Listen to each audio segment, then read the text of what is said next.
पहले आपको यहाँ पे ध्यान रखना है। फर्स्ट ऑफ ऑल, ये सेशन हम अपने रिकॉर्ड्स के लिए रिकॉर्ड कर रहे हैं, इसकी रिकॉर्डिंग आपके साथ शेयर नहीं होगी। एंड ये जो सेशन है, आज हमारा फर्स्ट सेशन है। हम शिवरात्रि तक ऐसे 4 से 5 सेशन करेंगे।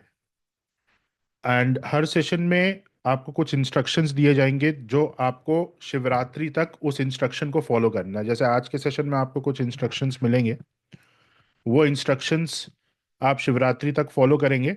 नेक्स्ट जो सेशन होगा उसमें कुछ एडिशनल इंस्ट्रक्शंस मिलेंगे, देन अगेन वो फिर से आपको शिवरात्रि तक फॉलो करना है। थर्ड सेशन में कुछ एडिशनल इंस्ट्रक्शंस मिलेंगे, वो भी आपको शिवरात्रि तक फॉलो करना है। तो ज़रूरी ये है कि आप कोई भी सेशन मिस मिस ना करें, क्योंकि अगर आप कोई सेशन मिस करेंगे तो आपके वो इंस्ट्रक्शंस छूटेंगे, आपका यहाँ से फ्लो टूटेगा और आप इस प्रोसेस को शिवरात्रि तक फॉलो नहीं कर सकते। तो कल या नेक्स्ट सेशन परसों जब भी होता है तो इन्हीं लोगों को एंट्री मिलेगी जो 62 लोग यहाँ पर हैं। जिन्होंने आज का सेशन मिस करा है वो बाकी के सेशंस अटेंड नहीं कर सकते। ऐसे ही जो नेक्स्ट सेशन होगा, अगर जो व्यक्ति वो मिस करेगा तो देन थर्ड सेशन आप अटेंड नहीं कर सकते। यहाँ पर हम इस समय जो टॉपिक डिस्कस करेंगे और उसके बाद का जो प्रोसेस है, ये सारी चीज़ें एक विशेष मुहूर्त के अंदर करवाई जा रही हैं। तो आज 10:20 का जो हमारा टाइम था, बेसिकली 10:20 का टाइम था, मैंने 10:15 डाला था ताकि 10:20 तक सब लोग आ जाए। एक बहुत ही ऑस्पिशियस मुहूर्त 10:20 से चालू हुआ है और उसकी एनर्जीज को हमने पंचांग का भी उच्चारण करके उसको होल्ड भी करा है। तो यहाँ पे जो भी चीज़ें हम डिस्कस कर रहे हैं और जो भी प्रोसेस हम फॉलो कर रहे हैं वो एक पर्टिकुलर एनर्जी के अंतर्गत करा जा रहा है, एक पर्टिकुलर मुहूर्त के अंतर्गत करा जा रहा है। इसलिए इसके पूरे प्रभाव के लिए ज़रूरी यह है कि आप यहाँ पे लाइव हो और आपका कैमरा ऑन हो। अगर आपका कैमरा ऑन नहीं है तो आप पूरी तरीके से बेनिफिट नहीं ले पाएंगे। और बहुत ही सूक्ष्म लेवल पे इस मुहूर्त में बहुत सारी चीज़ें एस्ट्रोलॉजिकली देखी गई हैं एंड उसके बाद फिर ये टाइम डिसाइड करा गया है। कल किस समय होगा वो मैं आज नहीं बता सकता, क्योंकि ये जो पर्टिकुलर मुहूर्त का कैलकुलेशन है ये उसी दिन करना होता है जिस दिन आपको वो सेशन करना है ना। तो आज इन एडवांस में प्लानिंग करके 3-4 दिन के मुहूर्त नहीं बना सकता। कल के लिए मुझे कल ही देखना होगा, परसों के लिए मुझे परसों ही देखना होगा।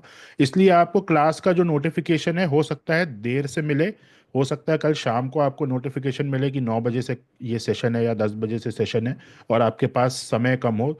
बट उसमें हम कुछ कर नहीं सकते, आपको उसी तरीके से मैनेज करना पड़ेगा।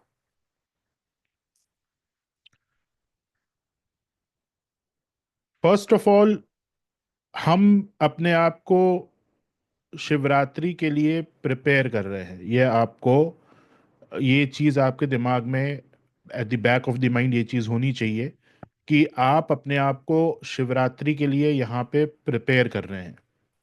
और प्रिपेयर करने के लिए हमको,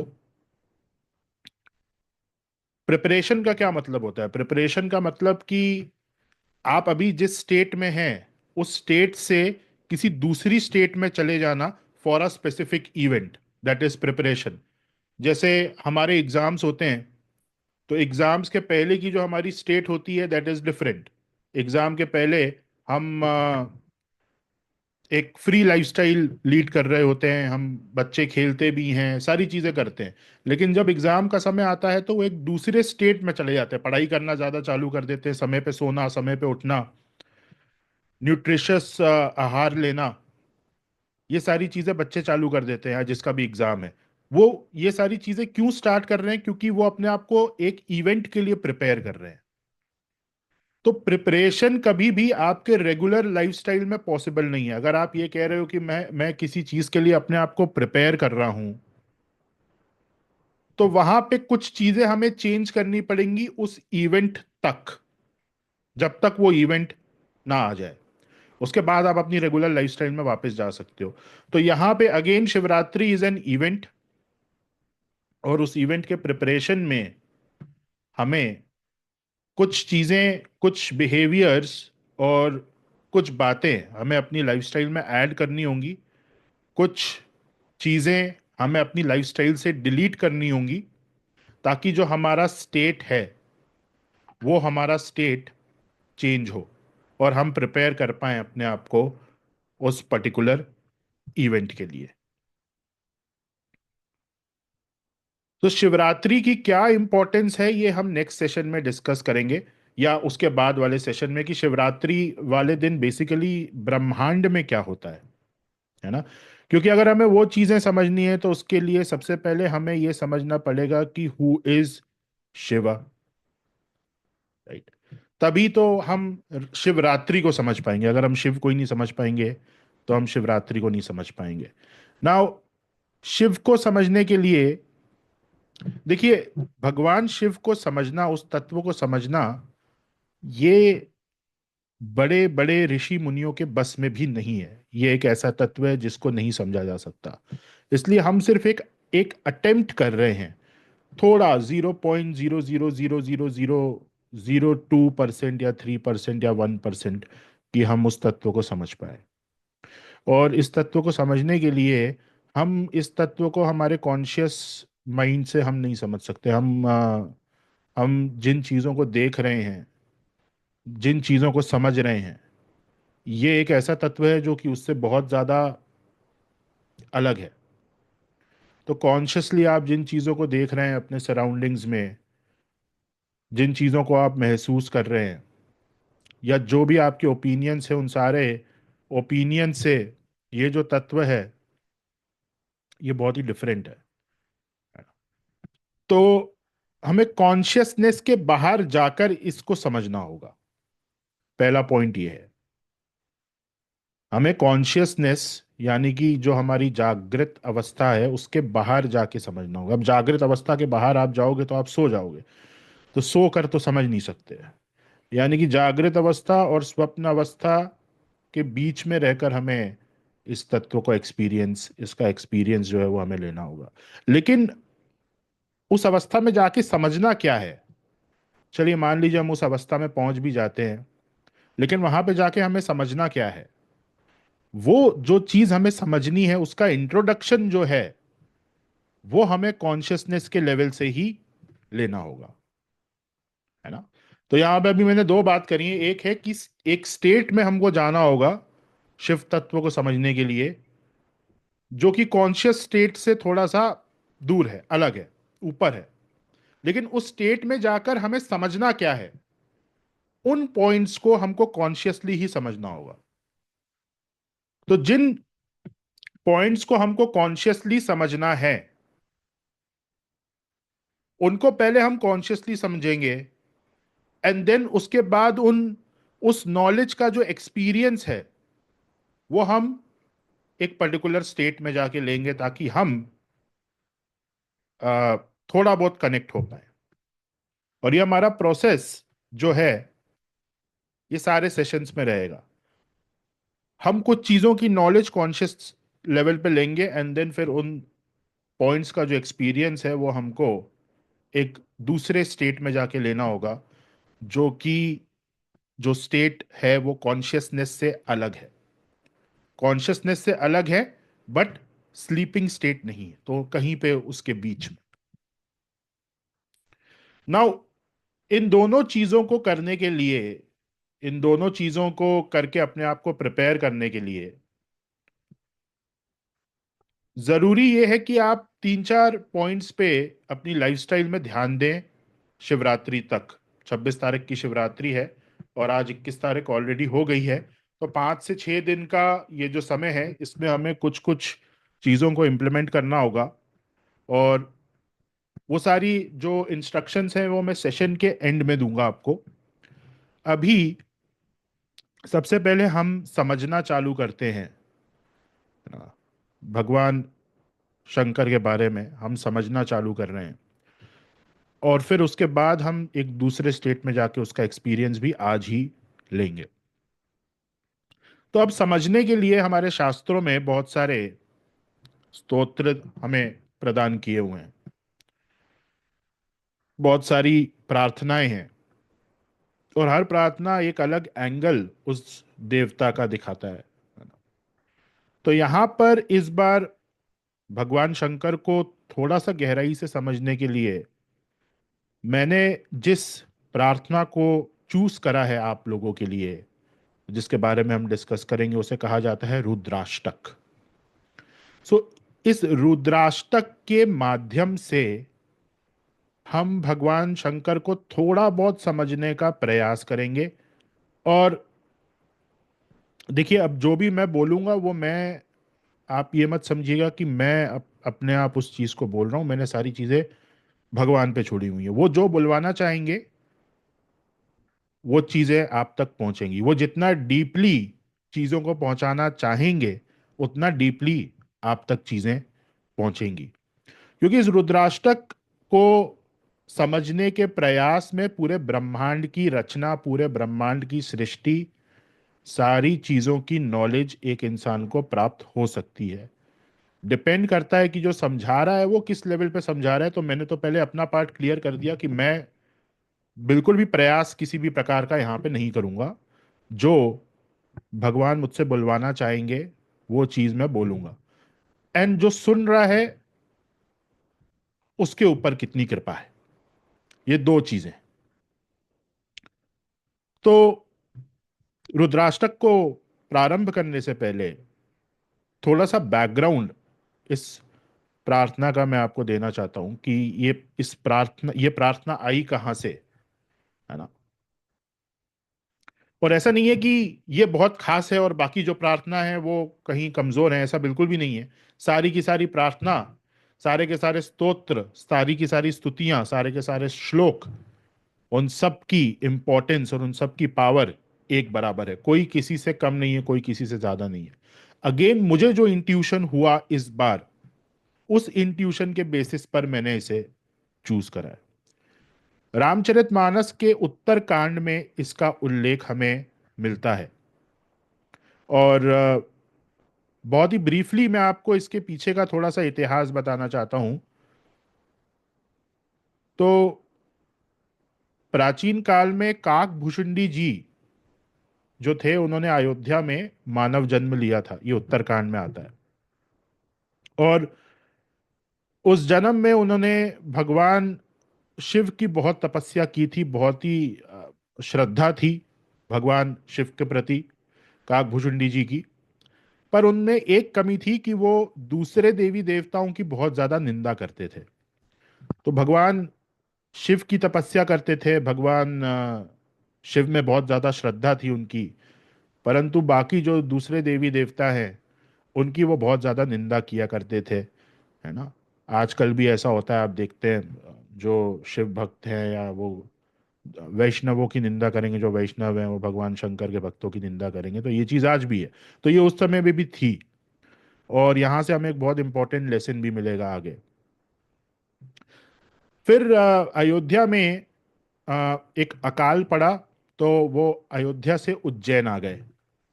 एंड उज्जैन आकर वहां पे एक बहुत ही सहज हृदय वाले और बहुत ही ज्ञानी ब्राह्मण उन्हें मिले, जिनको काकभूषुंडी जी ने अपना गुरु बना लिया। तो उन ब्राह्मणों ने, जो ब्राह्मण देवता थे, काकभूषुंडी जी को भगवान शिव की भक्ति का ज्ञान दिया और बहुत बार ये भी समझाया कि दूसरे देवी देवताओं की निंदा करना गलत है, क्योंकि तत्व एक ही है। लेकिन काकभूषुंडी जी माने नहीं। वो हमेशा भगवान शिव की पूजा करते और बाकी देवी देवताओं की निंदा करते। तो उनके जो गुरु थे वो ब्राह्मण, वो बहुत बार उन्होंने अलग अलग तरीके से काकभूषुंडी जी को समझाने का प्रयास करा, पर वो नहीं माने। और ऐसे चलते चलते काकभूषुंडी जी को एक समय पर अपनी तपस्या का और अपने ज्ञान का अहंकार आ गया। और उन्हें लगने लगा कि ये जो मेरे गुरु हैं, ये जो ब्राह्मण हैं, इन्हें कुछ नहीं पता। ये हमेशा मुझे ये बोलते हैं कि भगवान शंकर की पूजा आप करो, लेकिन साथ साथ दूसरे देवी देवताओं का भी आप आदर करो। कोई और देवी देवता है ही नहीं, ऐसा अभिमान उनको आ गया। और एक बार काकभूषुंडी जी शिवलिंग के सामने मंत्र जप कर रहे थे बैठकर, और उनके जो गुरु हैं वो उस मंदिर में आए। तो काकभूषुंडी जी ने अपने गुरु को देखा और इग्नोर कर दिया। वो उठे नहीं उनके सम्मान में, उनके चरण स्पर्श नहीं करे, सिर्फ देखकर इग्नोर कर दिया। अब गुरु ने भी उस चीज को जाने दिया कि चलो कोई बात नहीं, गुरुओं का तो नेचर होता है क्षमा करना। पर भगवान शंकर बहुत ज्यादा क्रोध में आ गए ये देखकर, और भगवान शंकर एकदम से काकभूषुंडी जी के सामने आए और काकभूषुंडी जी को ये बोला कि अगर आज मैंने तुम्हें दंड नहीं दिया तो धर्म की हानि होगी। अपनी अपने ज्ञान और अपनी तपस्या के अहंकार में तुमने अपने गुरु का जो अनादर करा है, ये बिना दंड के नहीं जा सकता। और फिर अलग अलग प्रकार के कर्सेस वहां पे दिए गए काकभूषुंडी जी को कि आप अजगर की योनि में पैदा हो गए, फिर उसके बाद भेड़िए, इस तरीके से बहुत सारे कर्सेस वहां पे प्रोनाउंस किए गए। तो एग्जैक्टली exactly अभी मुझे याद नहीं आ रहा है कि वो कर्सेस क्या थे, बट भगवान शंकर ने बोला कि आपने क्योंकि अपने गुरु का अनादर करा है तो ये देखकर मैं आपको क्षमा नहीं कर सकता, है ना। और उनको अलग अलग दंड वहां पे प्राप्त हुए। 1,000 जन्मों तक अलग अलग योनियों में भटकने का दंड मिला इस तरीके से कर। अब ये सुनकर, ये सारी चीजें सुनकर काकभूषुंडी जी जो थे वो बहुत ही ज्यादा घबरा गए, तो कांपने लग गए। पर उनके जो गुरु थे, क्योंकि गुरुओं का हमेशा स्वभाव ये होता है क्षमा करना, उनका हृदय कोमल होता है। तो काकभूषुंडी जी के गुरु ने बोला कि तुम चिंता नहीं करो, मैं भगवान से प्रार्थना करता हूं कि ये जो दंड आपको मिला है ये दंड हट जाए। तो काकभूषुंडी जी के गुरु ने शंकर जी से प्रार्थना करनी चालू करी ताकि उनके शिष्य का जो अपराध है वो क्षमा हो पाए और उसको इतनी यातना ना सहनी पड़े। तो काकभूषुंडी जी के गुरु ने जिस स्तोत्र के माध्यम से भगवान शंकर से प्रार्थना करी थी, वही ये स्तोत्र है, रुद्राष्टकम। तो इसी रुद्राष्टकम के माध्यम से उन्होंने भगवान शंकर से प्रार्थना करी कि जो अपराध मेरे शिष्य ने करा है आप उसको, उसके लिए क्षमा करें। और इसी इसी स्तोत्र का पाठ, इसी स्तोत्र को गहराई से समझने का प्रयास हम करेंगे पहले पार्ट में।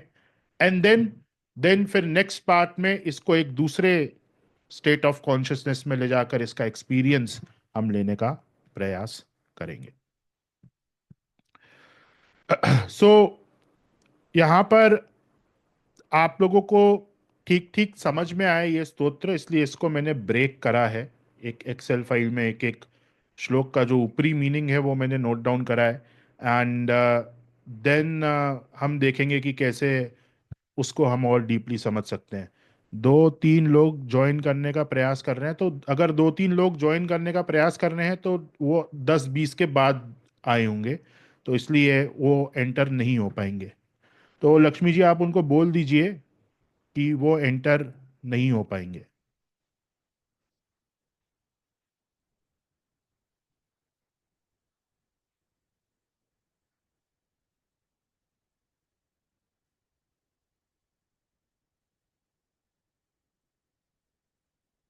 ओके। सो यहाँ पे रुद्राष्टकम के माध्यम से हम भगवान शंकर को समझने का एक छोटा सा प्रयास यहाँ पे हम कर रहे हैं, राइट। तो आप देखेंगे कि यहाँ पे दो जो श्लोक हैं उनका अध्ययन आज हम करेंगे। और यहाँ पे जो मैंने इंग्लिश में मीनिंग लिखे हैं वो ये बहुत ही ऊपरी मीनिंग है, यानी कि सरफेस लेवल के मीनिंग है। इन संस्कृत के वर्ड्स में बहुत ही ज्यादा डेप्थ है। अब देखते हैं कि कितनी डेप्थ हम, किस डेप्थ में मैं आपको समझा पाता हूं या कहां तक हम जा पाते हैं, वो हम देखेंगे। तो सबसे पहला जो श्लोक है यहां पे, वो श्लोक न अक्षर से चालू हो रहा है। इसका ज्योतिष में एक इंपॉर्टेंस है, वो बाद में डिस्कस करेंगे। तो श्लोक किस प्रकार से है? नमामि शमीशान निर्वाण रूपम विभुम व्यापकम ब्रह्म वेद स्वरूपम निजम निर्गुणम निर्विकल्पम निरीहम चिदाकाशमाकाश वासम भजे हम। और इसको किसी भी प्रकार से चैंट करा जाता है, कोई इसका स्पेसिफिक मीटर एज सच नहीं है ना। आप अपने हिसाब से इसको चैंट कर सकते हैं, बट उच्चारण इसका प्रॉपर होना चाहिए। तो पहले उच्चारण आप एक बार और ध्यान से सुनिए। नमामि शमीशान निर्वाण रूपम विभुम व्यापकम ब्रह्म वेदस्वरूपम निजम निर्गुणम निर्विकल्पम निरीहम चिदाकाशमाकाश वासम भजे हम। ओके, एक मैं किसी को अनम्यूट करता हूं, एक बार आप इसे चयन करिए। हम्म, कौन करेगा? Sonia ji. Okay. Radhe Radhe sir. Radhe Radhe. Sir, भगवान शिव जी की कृपा से मुझे पूरा रुद्राष्टकम कंठस्थ है, तो बहुत बढ़िया। मैं ये पहला श्लोक पढ़ने की कोशिश करती हूँ। नमामिषमीशान निर्वाण रूपम विभु व्यापकम ब्रह्म वेद स्वरूपम निजम निर्गुणम निर्विकल्पम निरीहम चिदाकाशमाकाश वासम भजे हम। यहाँ पे सेकेंड लाइन में वो है विभुम। विभुम। विभु। विभुम। Okay sir. विभुम। ओके। विभुम व्यापकम। विभुम व्यापकम ब्रह्म वेद स्वरूपम। तो आप कौन से छंद में इसको इसका पाठ करते हो? सर, मैं तो मॉर्निंग में बस ये पूरा रुद्राष्टकम नहीं नहीं, भोले मतलब बाबा। तो आपका मीटर कौन सा रहता है? टोनैलिटी आप कौन सी यूज करते हो उसमें? रिदम, रिदम कौन सी है? सर, जिस रिदम में मैंने अभी बोला है उसी रिदम में। अच्छा। ओके। तो देखिए, इसमें ना कोई एक रिदम लाने का प्रयास करिए, क्योंकि ये अष्टक है। तो अष्टक को हमेशा किसी ना जो भी छंद आपको समझ में आ रहा है ना, उसमें अष्टक को गाया जाता है एक प्रकार से। अ, ये अगर कोई वैदिक स्तोत्र होता ना तो इसका सीधा सीधा हम पाठ करते, बट ये अष्टक है तो इसको हमको थोड़ा सा गाना पड़ेगा, जो भी मीटर आपको समझ में आए। नमामि शमीशान निर्वाण रूपम विभुम व्यापकम ब्रह्म वेद स्वरूपम निजम निर्गुणम निर्विकल्पम निरीहम चिदाकाशमाकाश वासम भजे हम। क्योंकि ये जो स्तोत्र है, ये ये किसी के द्वारा इसका पाठ करा गया है किसी और के लिए, तो इस स्तोत्र के अंदर भक्ति है। तो वो भक्ति सिर्फ उच्चारण से नहीं आएगी, एक अंदर से भाव होना चाहिए। तो वो भाव होगा तो आप उसको एक छंद में लेकर आओगे, और इसका इसका पाठ उसी छंद में आवश्यक है करना, तभी वो भक्ति और भाव आएगा। ठीक है, तो प्रयास इसका आप करिएगा। अब इसको हम डिस्कस करते हैं। नमामि, सबसे पहला वर्ड आप यहाँ पे देखेंगे, नमामि। नाउ संस्कृत का एक रूल है कि क्रिया को देखा जाता है सबसे पहले, कि पूरे श्लोक के अंदर वर्ब क्या है, क्रिया क्या है, और उसके हिसाब से फिर पूरा श्लोक जो है वो एक बेसिक लेवल पे डिकोड होता है। नाउ यहाँ पे नमामि भी एक क्रिया है, और लास्ट में आप देखेंगे तो भजेहम, भजेहम भी एक क्रिया है। भजेहम का क्या मतलब होता है? आई डू द भजना।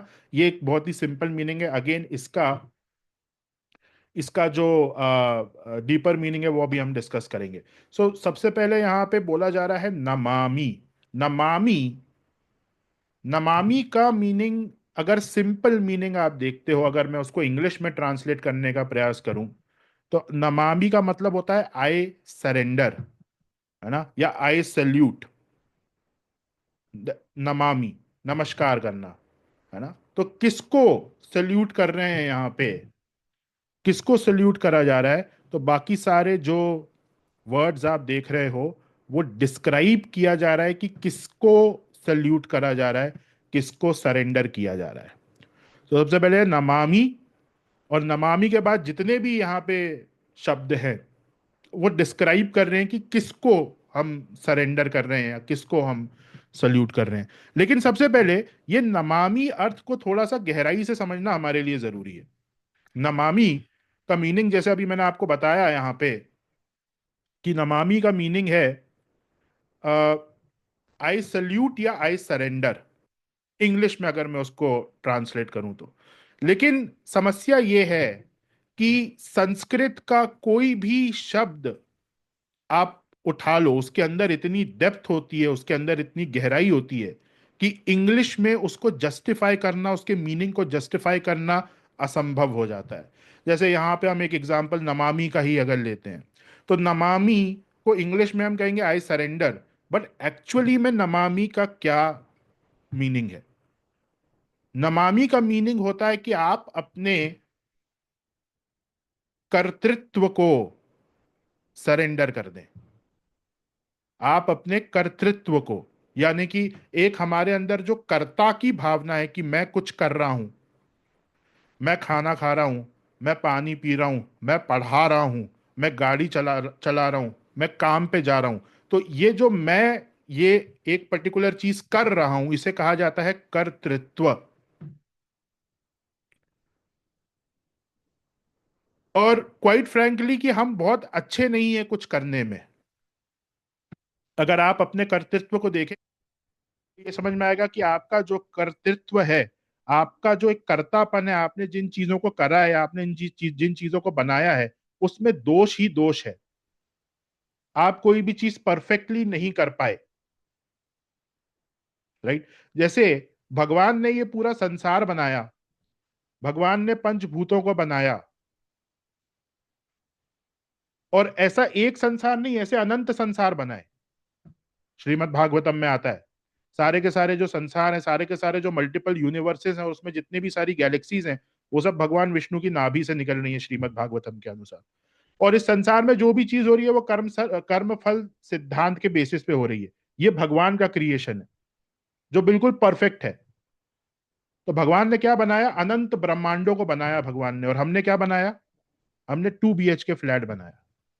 और वो भी सही नहीं बना पाए, कभी वहां पे प्लम्बिंग की प्रॉब्लम आती है, कभी बिजली की प्रॉब्लम आ जाती है। फिर आपने और क्या बनाया? आप कोई अगर पेरेंट है तो वो बोलेगा कि हम इस संसार में बच्चों को लेकर आए, हमने बच्चों को जन्म दिया, और फिर आगे जाके वही बच्चे आपको दुख देते हैं। आगे जाके आप रियलाइज करते हो कि इस बच्चे को जन्म देने के बाद भी कोई बहुत बड़ा काम हमने नहीं किया। हमारा पूरा एनर्जी उस बच्चे को पालने में, उसको न्यूट्रिशन देने में, उसको खड़ा करने में हमारी पूरी एनर्जी लग गई है। और अब वो बच्चा ऐसा कोई दुनिया में बहुत ज्यादा कंट्रीब्यूट भी नहीं कर रहा है, वो सिर्फ अपना कमा रहा है, अपना खा रहा है। तो हमारे करने में और भगवान के करने में बहुत ज्यादा अंतर है। आप अगर ये भावना रखोगे कि आप कुछ कर रहे हो या आपके करने से कुछ हो रहा है, तो जो भी होगा उसमें दोष होगा, क्योंकि हम परफेक्ट नहीं है। हमारे अंदर दोष है, इसलिए हम जो चीज करेंगे उसमें भी दोष होगा।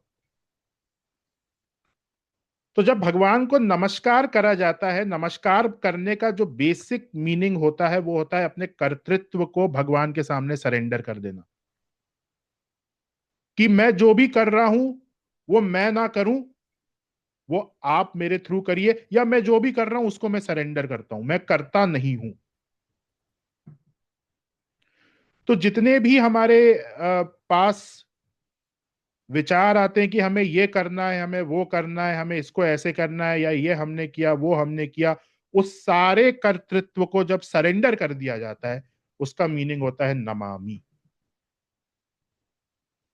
टोटल सरेंडर, जहां पे आपके अंदर का कर्ता ही सरेंडर हो जाता है बिल्कुल। तो आपके अंदर वो भावना ही नहीं रहती है कि आप कुछ कर रहे हो या आपको कुछ करना है। ये मीनिंग होता है नमामि का।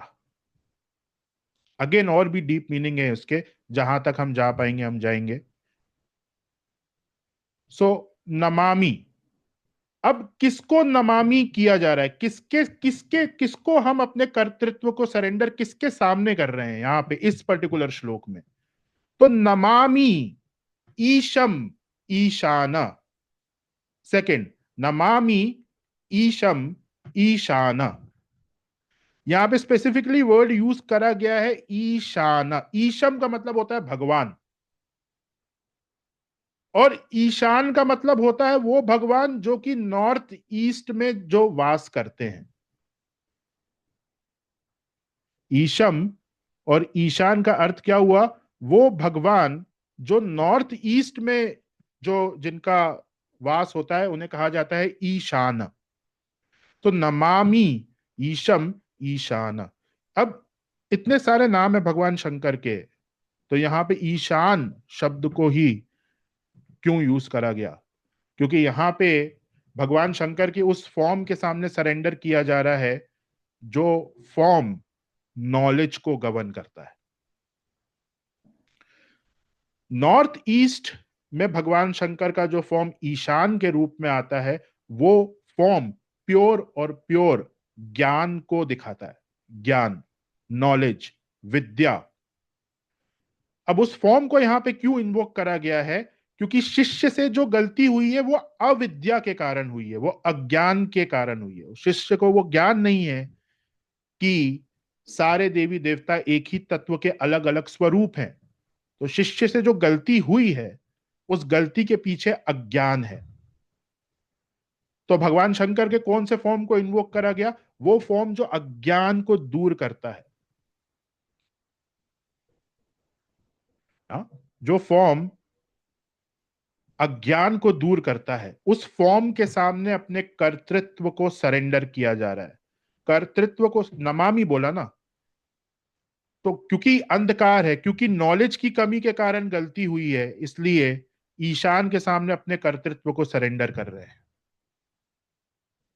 तो इसलिए यहां पे जो फॉर्म यूज, जिस फॉर्म को इन्वोक करा गया है, वो है ईशान।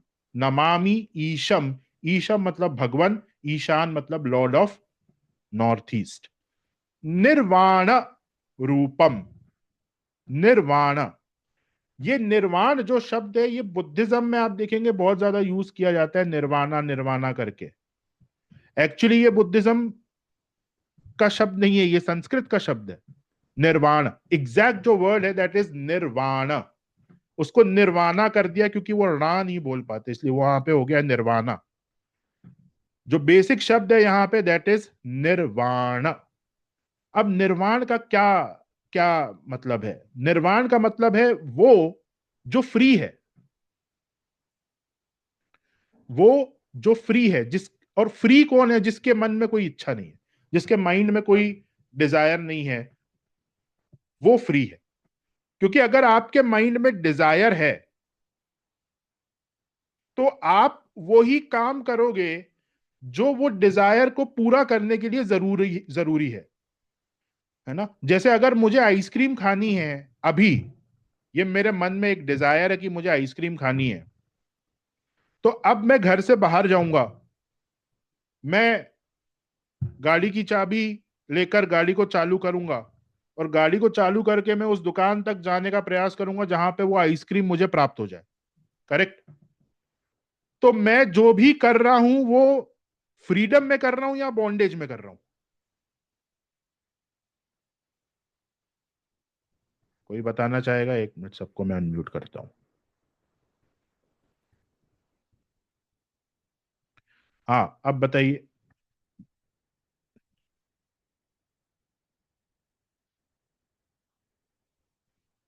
हाँ, अब बताइए, मैं जो भी कर रहा हूं मैं फ्रीडम में कर रहा हूं या मैं बॉन्डेज में कर रहा हूं? Sir bondage. बॉन्डेज।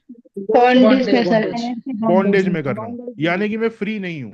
अच्छा, अगर अगर मेरे नो मन सर। में वो डिजायर ही नहीं आए आइसक्रीम खाने की, तो मैं बिल्कुल, लेकिन यस सर। डिजायर मेरे मन में आ जाती है तो फिर मैं कोई ना कोई काम करूंगा उस डिजायर को पूरा करने के लिए, और वो जो कर्म मैं करूंगा वो ही मेरे बॉन्डेज का कारण है, वो ही मुझे मुक्त नहीं होने देना। सो निर्वाण एक ऐसी स्टेट है जहां पे आपके माइंड में कोई डिजायर ही नहीं है। अच्छा, कोई डिजायर नहीं है इसका मतलब ये है कि आप हमेशा खुश हो? क्योंकि अगर डिजायर पैदा होती है तो वो डिजायर जो है that is the cause of unhappiness. आपके मन में इच्छा हुई कि आपको आइसक्रीम खानी है, तो आप गए गाड़ी से उस दुकान में जहां पे आपको वो आइसक्रीम प्राप्त हो, और आपने देखा कि वो दुकान बंद थी, तो दुख होगा, क्योंकि आपकी इच्छा थी लेकिन आपको मिला नहीं, तो दुख होगा ना। हम्म, लेकिन अगर वो इच्छा ही नहीं होती तो उसके पहले तो आप सुखी थे, हम्म, है ना। एक और एग्जाम्पल से समझते हैं। मान लीजिए आपको, मान लीजिए सीमा जी हैं यहाँ पे, सीमा जी को चाय बहुत पसंद है और कॉफी बिल्कुल पसंद नहीं है। अब अगर ये कहीं ट्रेन में जा रही हैं और ट्रेन में चाय वाला व्यक्ति चाय लेकर आ जाता है इनके सामने, तो ये बहुत खुश हो जाएंगी कि अरे चाय प्राप्त हो गई। तो जब ये चाय पिएंगी और कुछ समय के लिए खुशी रहेगी, और फिर उसके बाद दूसरी एक डिजायर आ जाएगी, है ना। लेकिन अगर इनको कॉफी मिल जाए तो ये बहुत दुखी हो जाएंगी, क्योंकि कॉफी बिल्कुल भी पसंद नहीं है। और उन्हीं के अगेंस्ट में मयूर जी बैठे हुए हैं। मयूर जी को ना तो चाय पसंद है ना तो कॉफी पसंद है, दोनों ही पसंद है या दोनों ही नापसंद है। तो अब मयूर जी को फर्क नहीं पड़ता ना कि आप उनके सामने चाय लाओ या कॉफी लाओ, वो तो रिलैक्स्ड है अपना, भाई चाय आ जाए कॉफी आ जाए जो भी आ जाए वो चल जाएगा, तो वो खुश हैं। लेकिन सीमा जी के सामने अगर कॉफी आ गई तो वो परेशान हो जाएंगी। क्यों? क्योंकि उनकी डिजायर है, उनकी चाय की इच्छा है। तो जितनी भी हमारी डिजायर्स हैं, बेसिकली वो डिजायर जो है वो ही हमारी अनहैप्पीनेस का कारण बनता जा रहा है। हमें ऐसा लग रहा है कि डिजायर पूरी होगी तो हमें खुशी प्राप्त होगी, यस, बट कुछ समय के लिए, उसके बाद एक दूसरी डिजायर आ जाएगी और फिर उसके लिए आप कार्य करने लग जाओगे। तो आप कभी पूर्ण नहीं हो पा रहे हो, आप कभी कंप्लीट नहीं हो पा रहे हो, क्योंकि डिजायर्स आती जा रही हैं आती जा रही हैं, और उन डिजायर्स को पूरा करने के लिए जो कर्तृत्व है वो भी आपके अंदर पैदा होता जा रहा है। हर डिजायर को पूरा करने के लिए आप अपने ऊपर रिस्पॉन्सिबिलिटी ले रहे हो, अपने ऊपर काम ले रहे हो। तो आपकी लाइफ में इनकम्प्लीटनेस है, आपकी लाइफ में स्ट्रेस है, सारी चीजें हैं। क्यों? क्योंकि एक तो डिजायर बहुत सारी हैं और उसके ऊपर उन डिजायर्स को पूरा करने का कर्तृत्व भी आपके ऊपर है, क्योंकि आपकी डिजायर है। लेकिन अगर इन डिजायर्स को ही हटा दिया जाए तो कर्तृत्व भी अपने आप हट जाएगा और आप कंप्लीट हो जाओ। तो वो स्टेट जहां पे कोई डिजायर नहीं है, उस स्टेट को कहा जाता है निर्वाण, जो यहां पे बोला गया है निर्वाण, who is free, completely free हो आप। तो निर्वाण वो स्टेट है, ना तो बॉडी का बॉन्डेज है, ना तो माइंड का बॉन्डेज है, और ना ही सोल का बॉन्डेज है। अभी क्या है आपके पास? अभी आपके पास बॉडी का भी बॉन्डेज है, माइंड का भी बॉन्डेज है, और सोल का भी बॉन्डेज। बॉडी का बॉन्डेज इस प्रकार से है कि आपकी इच्छा है आइसक्रीम खाने की, लेकिन अगर आपको कफ और कोल्ड है आप आइसक्रीम नहीं खा सकते, आपकी तबीयत और खराब हो जाएगी, ये बॉडी का बॉन्डेज है। जब तक शरीर है बॉडी का बॉन्डेज रहेगा। माइंड का बॉन्डेज कैसा है? आइसक्रीम खाने की इच्छा हो रही है, यही माइंड का बॉन्डेज है। हाँ, तो इन सब बॉन्डेजेस से परे जो कंप्लीट स्टेट है फ्रीडम की, उसे कहा जाता है निर्वाण। इसे कहा जाता है पूर्णत्वम, कंप्लीटनेस। तो जहां पे भी डिजायर है, देर इज इनकम्प्लीटनेस। जहां पे कोई डिजायर नहीं है वहां पे पूर्णत्वम है, इसे कहा जाता है निर्वाण। सो नमामि ईशम, ईशान, मैं किसको सरेंडर कर रहा हूं? ईशान को। वो ईशान ईशान कैसा है? वो है निर्वाण स्वरूप, स्वरूप। नेक्स्ट, अगेन इसी ईशान को और ज्यादा डिस्क्राइब किया जा रहा है। विभुम व्यापकम ब्रह्म, तीन शब्दों में डिस्क्राइब किया गया। विभुम व्यापकम ब्रह्म। अब ये यहां पे जो ब्रह्म है ये ब्रह्म है, ये ब्रह्मा नहीं है। ब्रह्मा अलग है, वो ब्रह्मा विष्णु महेश। वो वहां पे जो ब्रह्मा है वो उसका प्रोनाउंसिएशन और स्पेलिंग अलग है, वो है ब्रह्मा। ये है ब्रह्म, ब्रह्मन। ब्रह्मन बोलते हैं ना, ब्रह्मन यानी कि हर चीज का जो कॉज है, दैट इज ब्रह्मन। तो यहाँ पे क्या बोला गया है? ब्रह्मा। तो इसको ब्रह्मा के साथ आप कंफ्यूज मत हो जाइए, ठीक है। चलिए इसको थोड़ा सा और समझते हैं। विभुम व्यापकम ब्रह्म। विभुम का अर्थ होता है ऑल परवेजिव। विभुम, जो कहीं पर भी किसी भी समय अपने आप को प्रेजेंट कर सकता है, दैट इज विभुम व्यापकम। मतलब जो हर जगह है, इन दोनों शब्दों को साथ में समझना हो, जो हर समय हर जगह समान रूप से विद्यमान है, वो है विभुम व्यापकम। और हर समय हर जगह समान रूप से कैसे विद्यमान कोई हो सकता है? जैसे ये जो पेन है, इस पेन के अंदर, इस पेन के अंदर जो एनर्जी है, इस पेन के अंदर जो मटेरियल यूज किया हुआ है, वो मटेरियल सूक्ष्म अणुओं से बना हुआ है। कोई भी आप वस्तु ले लीजिए, जैसे ये पेन है, ये कैलकुलेटर है ना। इसके अंदर जो ये जिस प्रकार से ये चीजें बनी है, इसके अंदर सूक्ष्म लेवल पे अणु है, सूक्ष्म लेवल पे एटम्स हैं, और उन्हीं के द्वारा आपका भी निर्माण हुआ है। आप भी उन्हीं एटम्स के द्वारा आपका निर्माण हुआ है। पेड़ पौधों का भी उन्हीं एटम्स के द्वारा निर्माण हुआ है। तो अगर हमारे अंदर ईश्वर है, तो वो इस कैलकुलेटर के अंदर भी है। इस चीज को समझना होगा। अगर हमारे अंदर ईश्वर है, तो इस कैलकुलेटर के अंदर भी ईश्वर है, क्योंकि ये कैलकुलेटर भी पंच तत्व से बना है ना। आपका शरीर अगर पंच तत्व से बना है, तो इस ब्रह्मांड में ऐसी कोई चीज नहीं है जो पंच तत्व से अलग किसी तत्व से बनी हो। तो ये कैलकुलेटर भी ईश्वर है। इसे कहा जाता है विभुम। इसमें भगवान को इन्वोक किया जा सकता है, बिल्कुल, क्योंकि ये भी पंच तत्व से बना है।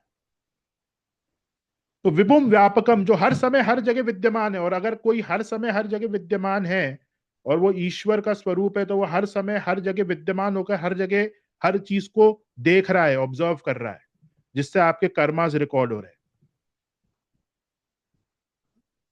सो विभुम व्यापकम ब्रह्मा, तो जो चीज हर जगह समान रूप से हर समय विद्यमान है, उसी को कहा जाता है ब्रह्मा, ईश्वर, जिसके बिना और कोई चीज बन नहीं सकती, जिसके बिना कोई चीज मैनिफेस्ट नहीं हो सकती।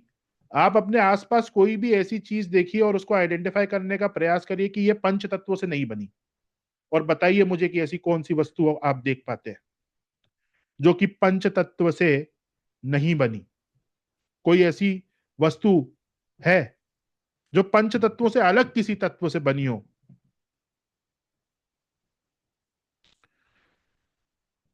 अगर किसी किसी को ऐसी किसी वस्तु का पता है, तो आप हैंड रेस कर सकते हैं।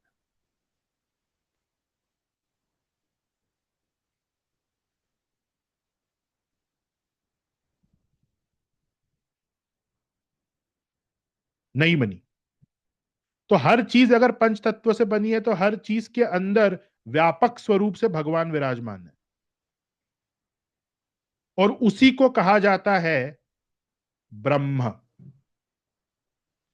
जो हर समय हर समान रूप से हर चीज के अंदर विद्यमान है।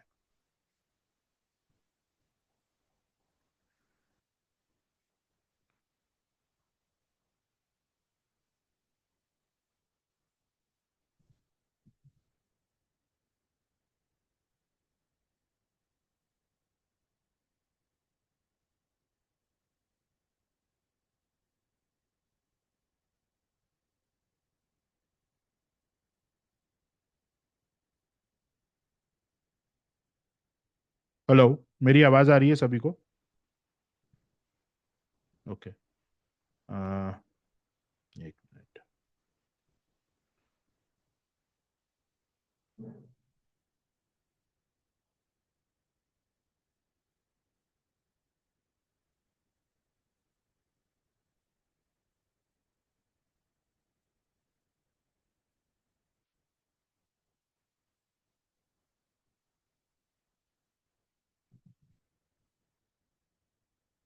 शैलेंद्र जी, मैं आपको को होस्ट बना रहा हूं।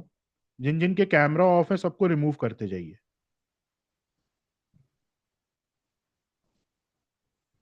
ठीक है? हेलो। जी सर। जिन जिन के कैमरा ऑफ है, सबको रिमूव कर दीजिए। ठीक है सर। नेक्स्ट। नमामि ईशम ईशान निर्वाण विभुम व्यापकम ब्रह्म। नेक्स्ट जो डिस्क्रिप्शन दिया गया है वो किस शब्द के द्वारा दिया गया है? वेदस्वरूपम। वेदस्वरूपम।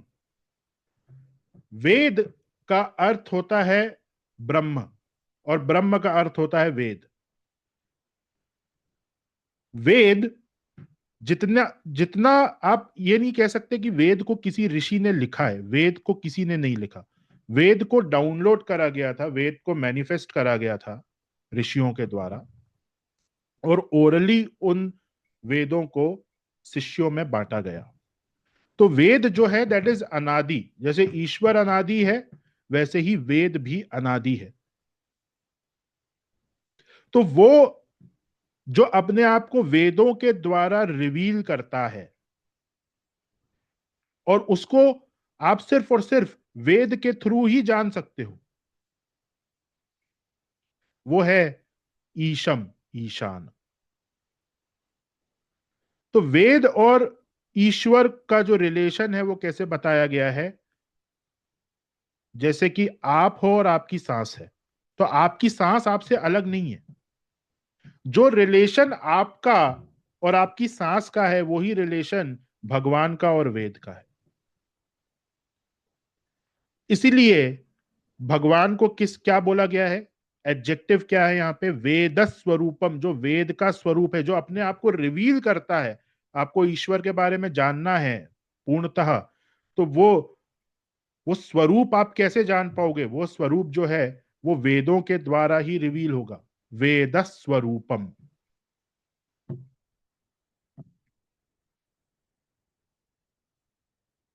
निजम। नेक्स्ट जो अक्षर है, जो शब्द है यहाँ पे, ये बहुत ही इंटरेस्टिंग है। निजम। और इस शब्द को समझने के लिए हमें आत्मा का स्वरूप समझना पड़ेगा। निजम का अर्थ क्या है? कि आई एंड शिवा आर वन, हम में भिन्नता नहीं है। ये एक अद्वैत फिलॉसफी है। और निजम क्यों बोला गया है यहां पे? निजम इसलिए बोला गया है क्योंकि आपकी आत्मा का जो स्वरूप है that is coming from Shiva. कैसे? इस चीज को हम देखते हैं।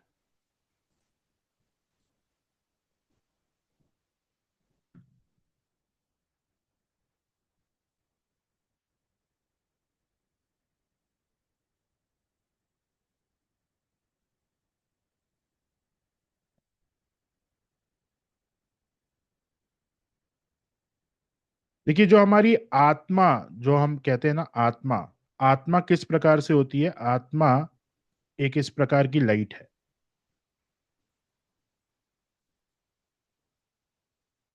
ये जो लाइट है, दिस इज आत्मा। आत्मा का जो जो स्ट्रक्चर है वो इसी प्रकार से है, एक लाइट के फॉर्म में। इस प्रकार की एक लाइट है। और ये जो लाइट है, इसका जो कलर है दैट इज वाइट। ये प्योर एक वाइट लाइट है, छोटी सी।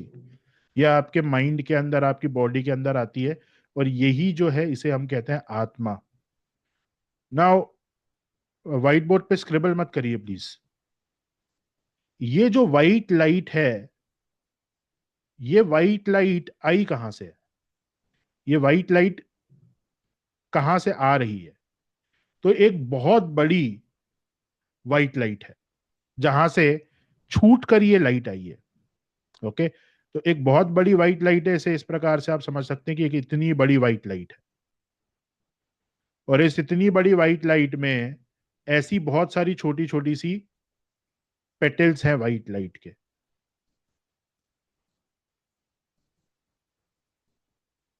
और इन्हीं में से एक लाइट यहां से छूटकर आपके अंदर आई है, जो आपकी आत्मा है। तो ये जो बहुत बड़ी एक व्हाइट लाइट है, जहां से छूटकर ये छोटी सी व्हाइट लाइट आई है, इस बड़ी व्हाइट लाइट को कहा जाता है शिवा। इसलिए भगवान शिव का जो मैनिफेस्टेशन है दैट इज इन ज्योतिर्लिंग। ज्योति का मतलब होता है लाइट। सो बेसिकली यहां पे अगर आप देखें तो आप भगवान का ही एक पार्ट हो जो भगवान से अलग हो चुका है, पर आप हो वही पार्ट, लेकिन आप अलग हो चुके हो। तो अब अलग होने के बाद प्रयास ये होना चाहिए कि वापस यहां पे जाया जाए, और इसी के लिए सारे स्पिरिचुअल साइंसेज हैं। तो यहां पे क्या बोला गया है इस कॉन्सेप्ट को समझाने के लिए, यहां पे जो वर्ड यूज किया गया है दैट इज निजम। निजम, निजम का यह मतलब नहीं होता है कि आप ही शिव हो, ऐसा नहीं है। निजम का यह अर्थ है कि आप ब्रह्म का एक पार्ट हो, आप उसी ब्रह्म का एक छोटा सा अंश हो, दैट इज निजम। निर्गुणम, हाँ निर्गुणम। निर्गुणम, गुणम का मतलब हु इज बियॉन्ड थ्री गुणस, सत्व, रजस और तमस, ये तीन गुण जो हमको दिए गए हैं, जो उसके परे हो दैट इज निर्गुणम।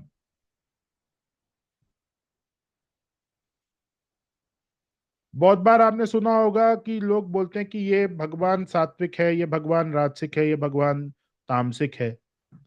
ब्रह्म या भगवान किसी भी गुण के अंदर नहीं आ सकते, क्योंकि उन्होंने गुणों को बनाया है। सत्व, रजस और तमस को जो बनाने वाला है वो ईश्वर है। और अगर अगर वो उन तीन गुणों को बना रहे हैं तो वो इन तीन गुणों से अलग होंगे तभी बना पाएंगे ना। जैसे कि ये पेन है, अब मैं कह रहा हूं कि ये पेन जो है इसको मैंने बनाया है, तो मैं इस पेन से अलग होऊंगा तभी मैं इसको बना पाऊंगा ना। अगर मैं ही पेन हूं तो मैं अपने आप को मैं कैसे बनाऊंगा? तो पेन को बनाने के लिए मुझे पेन से अलग होना पड़ेगा, तभी मैं उसको क्रिएट कर सकता हूं, अदरवाइज मैं उसको क्रिएट नहीं कर सकता। तो गुणों को कौन बना सकता है? गुणों को वही बना सकता है जो निर्गुण है। क्योंकि अगर हम गुण असाइन कर देंगे ईश्वर को, अगर हमने ईश्वर को गुण असाइन कर दिया, तो फिर वो गुणों को बना कैसे रहे हैं? समझ में आया? हाँ, समझ में आया निर्गुण का मतलब?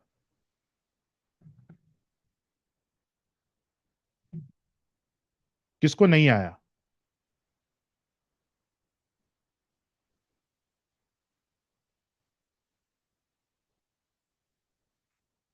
सबको आ गया। सो निर्गुणम, जो तीनों गुणों से परे परे हैं, जिन्होंने गुणों को बनाया, ऐसे ईशान को कर्तृत्व सरेंडर करा जा रहा है ना। चालू हमने कहां से किया था? नमामि से, याद रखिएगा। तो हम किसको अपना कर्तृत्व सरेंडर कर रहे हैं? वो सब निर्गुणम, निर्विकल्पम। निर्विकल्पम का मतलब beyond all thoughts, beyond all thoughts. तो निर्वाण और निर्विकल्पम ऑलमोस्ट सेम है। तो अब देखिए, क्योंकि यहां पे जो ब्रह्म है वो हर विचार से परे है, तो विचार के थ्रू उस तक पहुंच पाना थोड़ा सा कठिन हो जाता है। वो पॉसिबल कब होता है? अगर आप एक प्योर भक्त हो तो आप विचार के थ्रू पहुंच सकते हो। पर ईश्वर विचार से परे है, इसलिए विचारों से समझा नहीं जा सकता। जो चीज आपके विचारों से बिल्कुल डिफरेंट है, जो विचारों से परे है, आप उसको विचार से कैसे समझ सकते हो? जो चीज विचारों के ओवरव्यू में है उसको हम विचार से समझ सकते हैं, पर जो चीज विचार से परे उसको आप विचार से कैसे समझ सकते हो? पॉसिबल ही नहीं है। इसीलिए ईश्वर को जो प्योर मुक्ति है उसका कारक किसको बताया गया है ज्योतिष में? केतु को। तो केतु के पास क्या नहीं है? केतु के पास सर नहीं है, उसके पास सिर्फ बॉडी है। तो केतु के पास सर नहीं है, इसलिए उसके पास हेड नहीं है, उसके पास विचार नहीं है। इसलिए केतु उन विद्याओं को रूल करता है जो विचारों से परे है। और वो केतु की अंडरस्टैंडिंग आपको ईश्वर तक पहुंचाती है। केतु इज फ्रीडम, मोक्ष कारका। क्यों? क्योंकि उसके पास विचार ही नहीं है, हेडलेस है वो।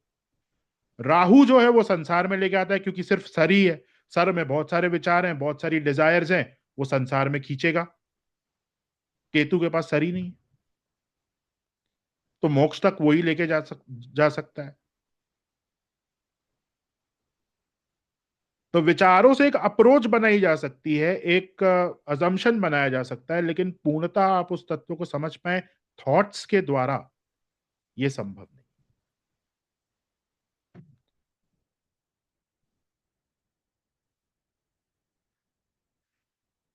हाँ, नो निर्विकल्पम निरीहम। निरीहम का अर्थ है no desire at all to become fulfilled. कोई डिजायर ही नहीं। अगेन मैंने आपको बताया, desire is the cause of unhappiness and sorrow. इच्छा जो है that is the prime cause of unhappiness and sorrow. आप कोई भी अपनी पास्ट डिजायर को एनालाइज करिए। आप जब उसको थोड़ा डीपली एनालाइज करेंगे तो आपको ही समझ में आएगा कि आपकी लाइफ में जो मैक्सिमम प्रॉब्लम्स है वो उस डिजायर की वजह से। और अगर वो डिजायर आपके जिंदगी में नहीं होती तो आप फ्री थे, आप खुश थे। तो जितनी डिजायर आपकी आती जा रही है उतनी ही प्रॉब्लम्स आपकी लाइफ में आती जा रही हैं, और उतना ही आप आनंद से दूर होते जा रहे हो। तो यहां पे दो चीजें हैं। एक होता है सुख, एक कॉन्सेप्ट होता है सुख का।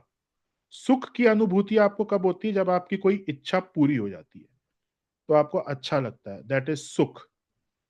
ये जो सुख है दैट इज टेम्पररी। सुख जो है दैट इज टेम्पररी।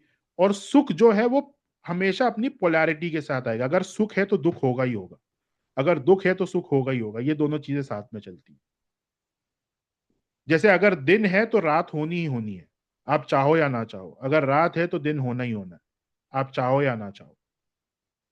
ऐसे ही सुख है तो आगे दुख होगा। बट आनंद जो है that is away. Anand means pure bliss, जो कभी भी कम नहीं हो सकता, जो कभी भी दुख में कन्वर्ट नहीं हो सकता। कांस्टेंट हैप्पीनेस या कांस्टेंट सुख इज आनंद। सो डिजायरलेसनेस जो है वो आनंद की तरफ लेके जाता है। तो यहां पे उस चीज को किस प्रकार से बताया गया है? निरीहम। हम उसको अपना कर्तृत्व सरेंडर कर रहे हैं जिसकी कोई डिजायर नहीं है। वो निरीहम है, निरीह है। चिदाकाश माकाश वासम। चिदाकाश महाकाश वासम। ये थोड़ा सा टफ कॉन्सेप्ट है क्योंकि यहां पे कॉन्शियसनेस को एक्सप्लेन करा गया है। आपके एक आकाश आप देखते हैं जो बाहर की तरफ है। आप अपने ऊपर देखेंगे तो देयर इज देन एक आकाश, राइट। रात में दिन में आप कभी भी देखोगे तो आपके ऊपर आपको हमेशा एक आकाश दिखेगा, आपको स्काई दिखेगा।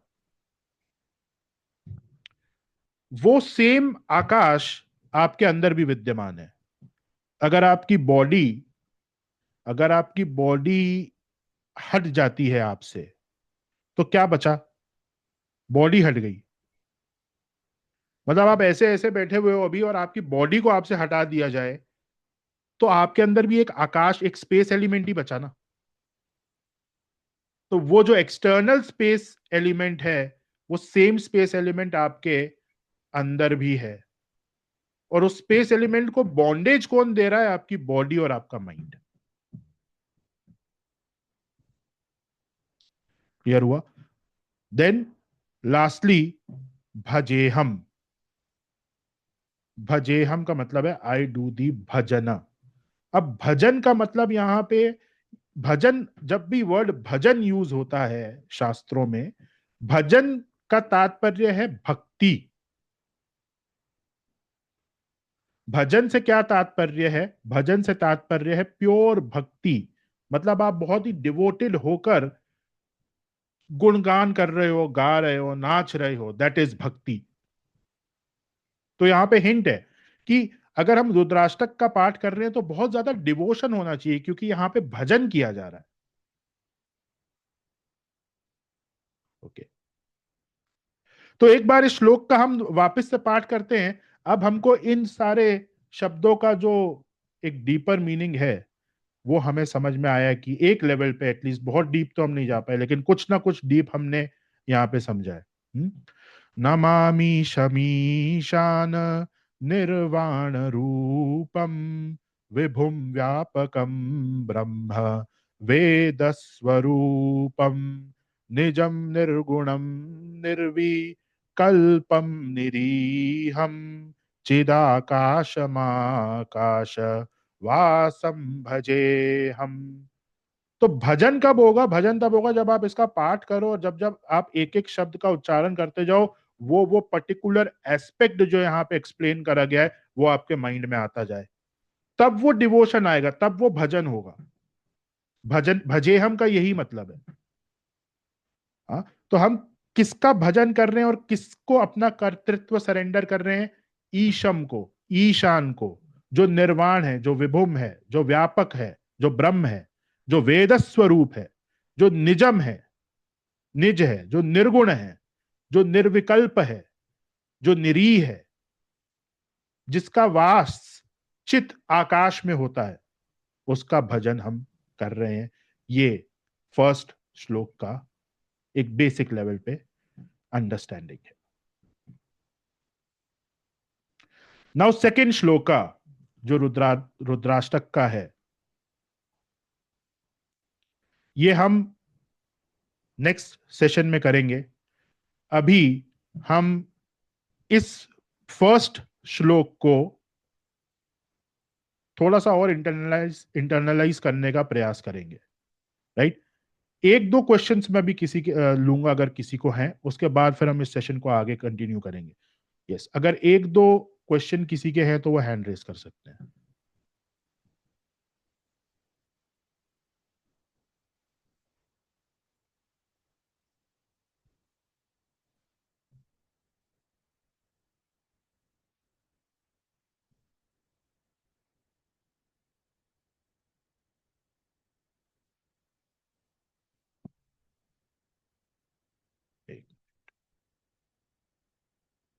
दीप्ति जी।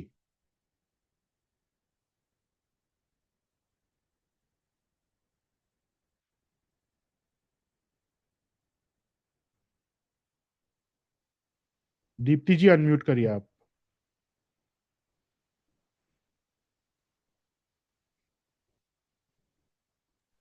जी, राधे राधे सर।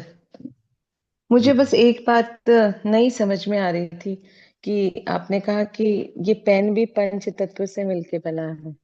थोड़ा सा समझाइए। कोई भी वस्तु इस संसार में जो है वो कैसे बनी है, आप बताइए।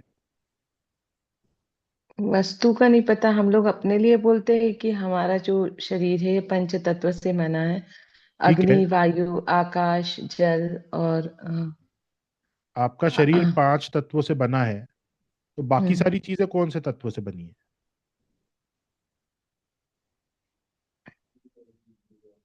मतलब क्या ये है सर कि जो इन्हीं तत्वों से, जैसे अब पेन में प्लास्टिक यूज हो रहा है तो वो इन्हीं में से किन्हीं चीजों से मिलके बना है।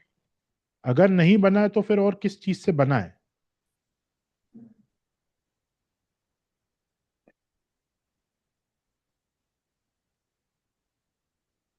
आप बताइए। समझाइए ना सर। नहीं, मेरा सवाल है आपसे कि चलो हम मान हम्म लेते हैं कि ये जो पेन है ये पंच तत्व से नहीं बना, तो फिर ये किस से बना है? हम लोग तो यही मटेरियल्स के नाम जानते हैं जो जिनसे मिलके हाँ, बना तो है। इंक बताइए, है। नाम बताइए। हाँ, इंक में पानी है, मैंने मान लिया। और नहीं, चलो प्लास्टिक ही पकड़ लो, ये बॉडी की बात कर लो, ये बॉडी प्लास्टिक की जी है। जी तो प्लास्टिक हो गया मटेरियल। जी। तो प्लास्टिक कैसे बना है? नहीं पता। सोचिए ना थोड़ा आप, प्लास्टिक कैसे बना होगा? हाँ, मैं साइंस स्टूडेंट हूँ, I can understand chemical equation कुछ ना कुछ होगा उसमें। हम्म। जैसे पानी का H2O होता है, हम्म। ऐसे कुछ केमिकल इक्वेशन होगा। हम्म। और वो अणु परमाणु काइंड ऑफ थिंग्स। हम्म। तो अणु परमाणु से ये प्लास्टिक बना है, तो अणु परमाणु किसका पार्ट है?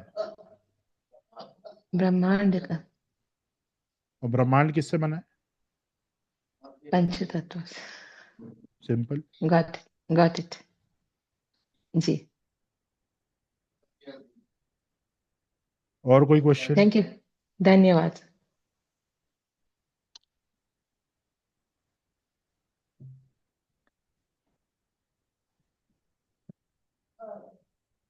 सुनीता जी।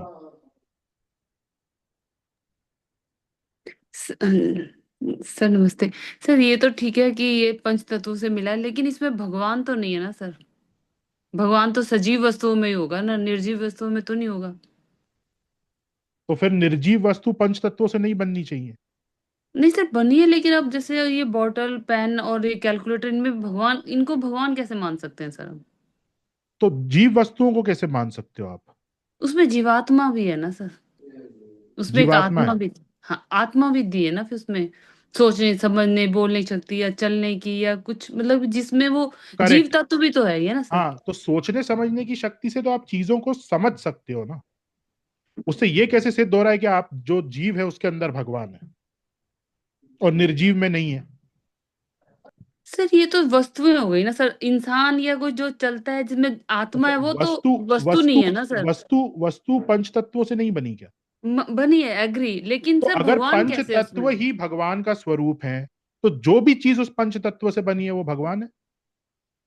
आत्मा आपके अंदर है, आपके अंदर माइंड है, तो आप सिर्फ चीजों को एक्सपीरियंस कर पा रहे हो। इसका यह मतलब नहीं है कि आपके अंदर भगवान है। मैं इस पेन की प्राण प्रतिष्ठा कर सकता हूं। मूर्तियों में क्या होता है? मूर्ति तो निर्जीव है, उसके अंदर प्राण डाले जाते हैं, प्रतिष्ठित करा जाता है, वो भगवान बन जाती है। वो उस फॉर्म में भगवान बनती है जो फॉर्म आपसे कम्युनिकेट कर सके। प्राण प्रतिष्ठा के पहले भी उस मूर्ति के अंदर भगवान है, क्योंकि वो पंच तत्वों से बनी हुई है, लेकिन कम्युनिकेटिव फॉर्म में नहीं है। जब आप प्राण प्रतिष्ठा करते हो तो भगवान का कम्युनिकेटिव फॉर्म हो जाता है। तो आत्मा होने से there is only a communication. आत्मा से देयर इज ओनली कम्युनिकेशन। आप चीजों को सोच सकते हो, समझ सकते हो, आप कर्म कर सकते हो। ये जो निर्जीव वस्तु है ये कोई कर्म नहीं कर सकती, लेकिन इसका यह मतलब नहीं है कि ये भगवान से अलग है।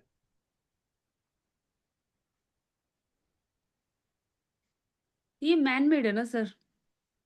तो आप भी तो ये मैन बस, मेड हो। आपका जन्म कैसे हुआ? माता पिता से ही हुआ ना। वो तो फिर ओरिजिन तो भगवान ने ही दिया ना, उनके भी एंसिस्टर जो भी रहे वो तो भगवान से ही आए होंगे ना ये सर। अगर आपका आपका जन्म आपके माता पिता से है और आप मैन मेड हो, तो इस पेन का भी तो जन्म किसी इंसान ने ही करा है ना, उसको बनाया है। और उस इंसान को किसने बनाया? उसके माता पिता ने, और फॉर्मली भगवान ने। तो ये पेन भी भगवान से आ रहा है। सर ये तो मैंने कभी सोचा ही नहीं कि ये निर्जीव वस्तुएं भगवान होती है। क्यों नहीं होती? सब विभुम व्यापकम का यही तो मतलब है। विभुम व्यापकम का मतलब जो हर जगह हर चीज में समान रूप से विद्यमान है, क्योंकि हर चीज पंच तत्वों से बनी है, और पंच तत्वों से जो भी चीजें बनी है उन सब में भगवान समान रूप से विद्यमान है, क्योंकि पंच तत्व भगवान का ही एक पार्ट है। इसी का मतलब है विभुम व्यापकम। आप ये कह रहे हो कि जो निर्जीव वस्तु हैं वो भगवान का पार्ट नहीं हो सकती, तो फिर आप ये कह रहे हो कि भगवान जो है वो हर समय हर जगह समान रूप से विद्यमान नहीं है। नहीं वो तो है, उसको तो मैं मानती हूँ कि तो अगर है भगवान तो हर फिर जगह इसमें भी विद्यमान है। भगवान है। फिर प्रॉब्लम कहाँ है? जैसे हम बोलते हैं सर कि कण कण में भगवान है, तो ये कण कणों कण से ही में बना भगवान है, बिल्कुल। तो इस पेन में हम्म। भी भगवान है। हम्म। ठीक। आपको पता है जो बहुत जाने माने राइटर्स हैं, शास्त्रों के कमेंटेटर्स हैं, वो अपनी कलम की पूजा करते हैं। हाँ क्यों? वो, क्योंकि जब उन्हें भगवान के बारे में कोई चीज लोगों को एक्सप्रेस करनी होती है, तो भगवान इस कलम में अवतार लेते हैं, और ये कलम ही भगवान का स्वरूप बन के लोगों तक वो सारी नॉलेज पहुंचाती है।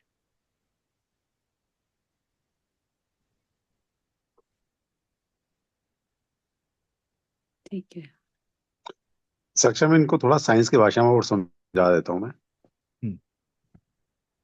आप सभी को पता है कि 2011-12 में एक एक्सपेरिमेंट किया था, वर्ल्ड के लगभग 100 प्लस कंट्रीज में उसमें पार्टिसिपेट किया था। और उस एक्सपेरिमेंट में जितना पैसा खर्च हुआ आज तक नहीं खर्च हुआ। आपने सुना होगा 2011-12 में ये प्रेडिक्ट किया था दुनिया खत्म हो जाएगी। किसी को पता है ये बात? हाँ सर, ये तो कैसा काफी जी टाइम से सुना। एक्सपेरिमेंट? लोग बोल रहे हैं कि दुनिया नहीं खत्म नहीं नहीं होगी। नहीं, साइंस नहीं, साइंस साइंस 2011-12 में सुना था। सुना था। उस टाइम बहुत चला था ये। उस टाइम पता है क्या था?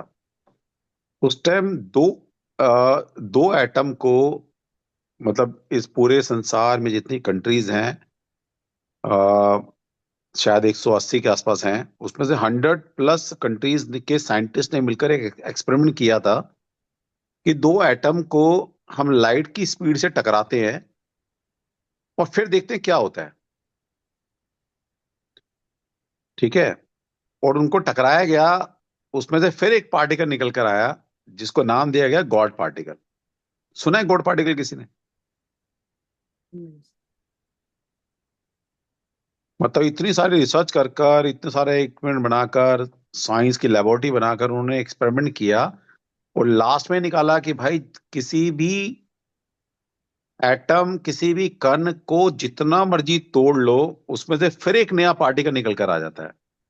तो उसने उनका नाम दे दिया गॉड पार्टिकल। और हम शुरुआत से कहते आ रहे हैं कि भाई कण कण में भगवान है, तो इतना पैसा खर्च करने की जरूरत ही नहीं थी। सही बात। ठीक है।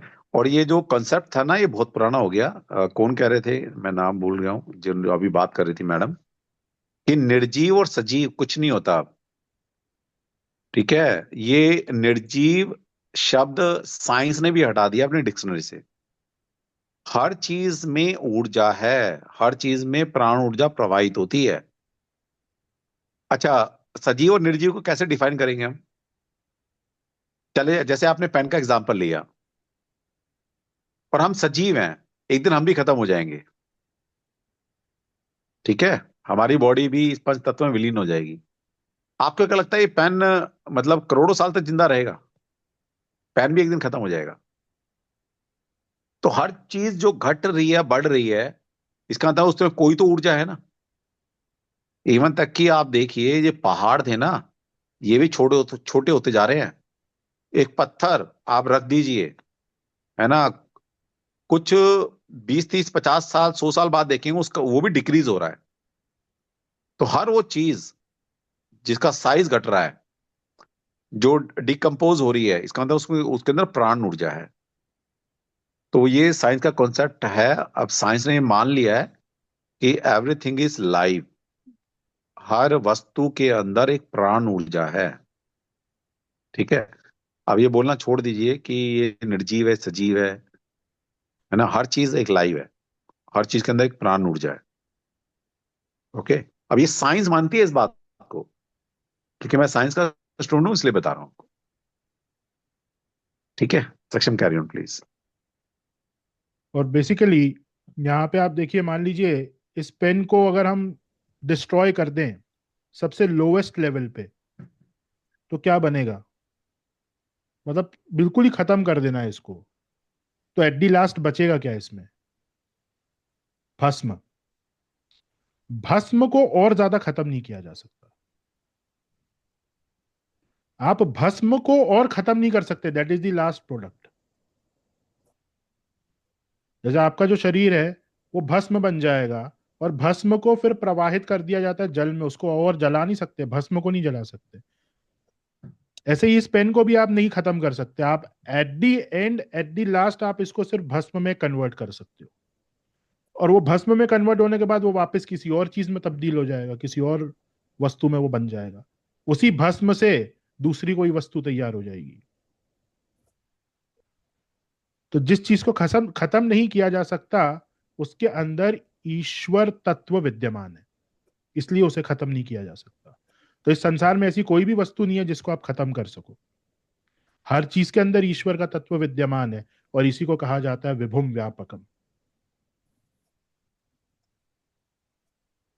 जी सर। और सक्षम, इसी को साइंस क्या बोलती है? Energy neither be created not be destroy. हाँ, energy can neither be created nor be destroyed. ना तो उसको पैदा कर सकते हो ना डिस्ट्रॉय कर सकते हो। है ना, इसके हम ट्रांसफॉर्मेशन कर सकते हैं, मतलब उसका रूप बदल सकते हैं ये बस। साइंस इस चीज को 40-50 साल पहले से कह रही है शायद, और हमारे यहाँ करोड़ों साल से ये चीज बताई हम जा रही करोड़ों साल से कह रहे हैं, तो साइंस ने भी अब सरेंडर कर दिया है हमारे आगे। वो कहते हैं कण कण में भगवान है, एवरीथिंग इज लाइव। निर्जीव शब्द उन्होंने हटा ही दिया, अब कुछ भी नहीं है, एवरीथिंग इज लाइव। हर चीज के अंदर प्राण ऊर्जा है। ठीक है, तो थोड़ा कॉन्सेप्ट चेंज कर लो मैडम, पढ़ लिया करो साइंस थोड़ा। है। चलिए हम अब नेक्स्ट पार्ट की तरफ मूव करते हैं। नेक्स्ट पार्ट के लिए हम एक बहुत ही ज्यादा डीप मेडिटेशन करेंगे। एंड एक मिनट में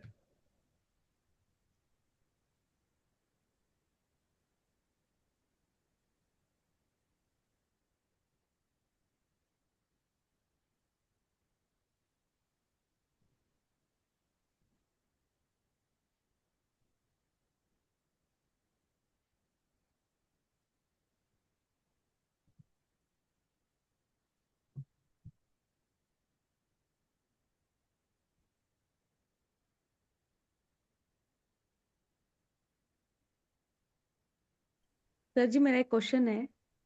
हाँ, पूछिए पूछिए। ओम नमः शिवाय सर जी। सर जी और जैसे कि हमने अभी सुना निर्वाण, जी, तो मुझे ये पूछना है कि निर्वाण जैसे कि नथिंग, मतलब हमें कुछ चाह नहीं रखनी है, हाँ, तो क्या इसका मतलब मैं ये समझूं कि हमें अपने लाइफ में कुछ गोल्स या कुछ एम्बिशन सेट नहीं करना है गोल क्या? आप एम्बिशन सेट करोगे तो हाँ। आपको कष्ट होगा। इसमें सबसे अच्छा भगवान श्री कृष्ण ने गीता में यही चीज बताई है कि गोल हाँ। सेट करो, लेकिन कोई डिजायर मत रखो उसके पूरे होने की।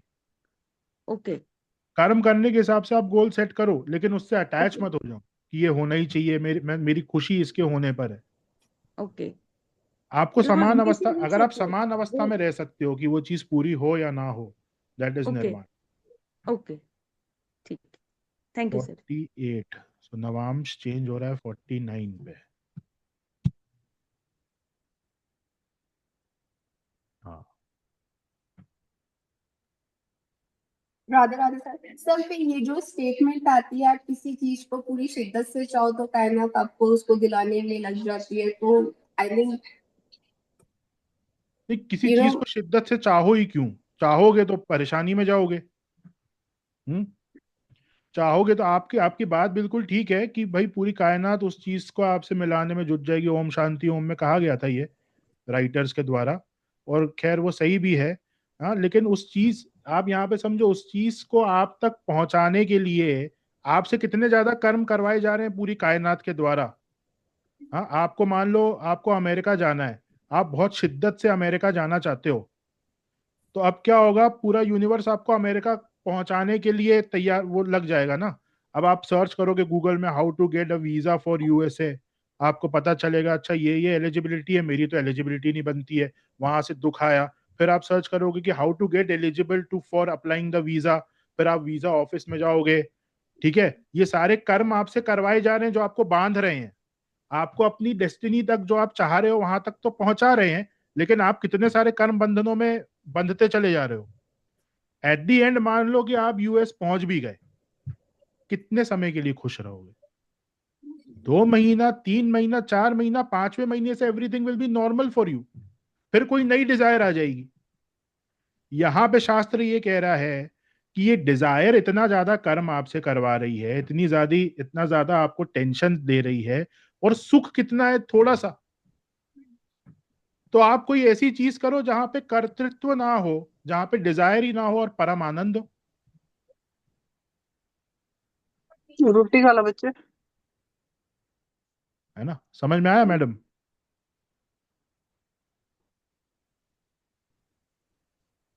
किसका क्वेश्चन था? हेलो? जी सर, जी सर, बिल्कुल। मतलब कर्महीन सर, ये थोड़ा सा मतलब मनुष्य जीवन लिए तो कर्म करेंगे, राइट?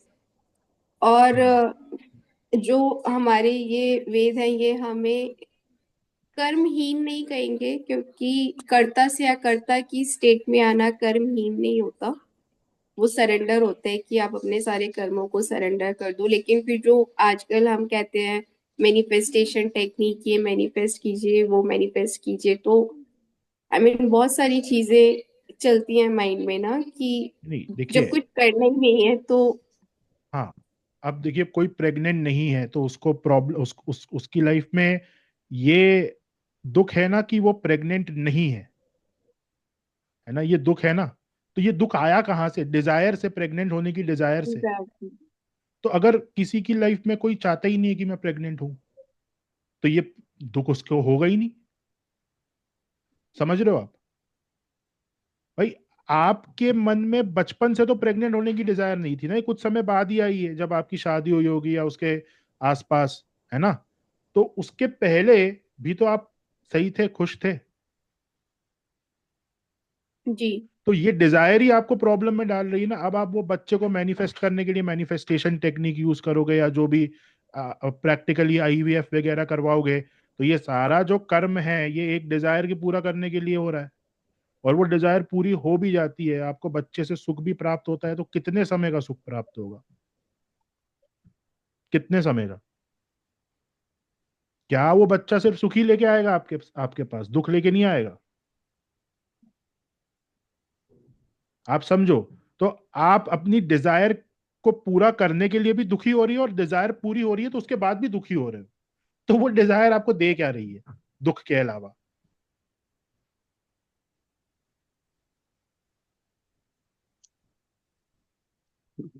तो सिंपल है, आपका अगर ऐसा एटीट्यूड है कि ठीक है, होता है, ठीक है, दैट्स इट, हो गया। अगर नहीं भी होता है then also I am fine. तो आप दुख तक नहीं पहुंच बंधो पाओ। बॉन्डेज क्रिएट नहीं करो किसी भी डिजायर को लेके, जस्ट फ्री विल से अपने कर्म करते रहो। अगर होगा तो ठीक है, नहीं होगा तो भी ठीक है, आपकी कोई डिजायर नहीं है। अगर होगा, अगर बच्चा हो गया, देन आपकी जो रिस्पॉन्सिबिलिटी है आप उसे पूरा करोगे, बीइंग अ पेरेंट। सिंपल सी बात है। और अगर नहीं होता है तो आपकी कोई रिस्पॉन्सिबिलिटी नहीं बनती एज अ पेरेंट, आप और आनंद में रहो और दूसरों की सेवा करो। जहां पे भी आप अपना लगा दोगे ना कि मेरा बच्चा, वो हम्म। अब मैं लगा देना is the cause of unhappiness. Right sir. Problem यही है ना, अब लोग बोलते हैं कि मेरा बेटा मेरी बेटी सेटल नहीं हुई। तो प्रॉब्लम कहां पे है? प्रॉब्लम ये है कि वो मेरी है या मेरा है, दैट इज द प्रॉब्लम। दूसरे सामने वाले का बच्चा सेटल नहीं हो रहा है, उससे आपको कोई फर्क पड़ रहा है क्या? तो जब मेरा आ जाता है, that is the cause of problem. जहर आ जाती है। ओके, चलिए हम अभी जो मुहूर्त आ रहा है यहाँ पे मेडिटेशन स्टार्ट करने का, दैट इज 11:59 PM। अभी हुआ है 11:51 PM। और इस मेडिटेशन में हमको करना क्या है, वो सारी गाइडेंस मैं आपको दूंगा अभी। या ऐसा करते हैं, 3 से 4 मिनट का ब्रेक ले लेते हैं। अगर आपको वॉशरूम यूज करना है, किसी को पानी पीना है, तो आप वॉशरूम यूज करके आ सकते हैं, आप पानी पी के आ सकते हैं। अगर कोई आप चाहते हो कि आप थोड़े लूज कपड़े पहन लो, तो आप वो भी अपना आप कपड़े चेंज करके लूज कपड़े पहन के आ सकते हैं। एंड आकर आपको नॉर्थ फेस करके बैठना है, और आपके फोरहेड पे, आपके दोनों आंखों के बीच में कोई ना कोई कवरिंग होनी चाहिए, जैसे कि चंदन का तिलक आप लगा लीजिए, या अगर चंदन अवेलेबल नहीं है तो रोली का तिलक आप लगा लीजिए। ठीक है, तिलक यहाँ पे होना चाहिए।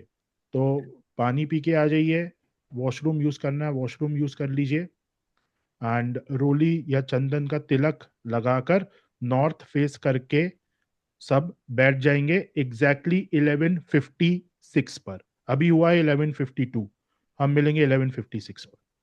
सर ग्राउंड पे बैठने, चेयर पे बैठ के भी मेडिटेशन हो सकता हाँ, कैसे जैसे भी आप कंफर्टेबल हो, वो कोई इशू नहीं। केसर का तिलक लगा सकते हैं हाँ अगर चलेगा, चलेगा।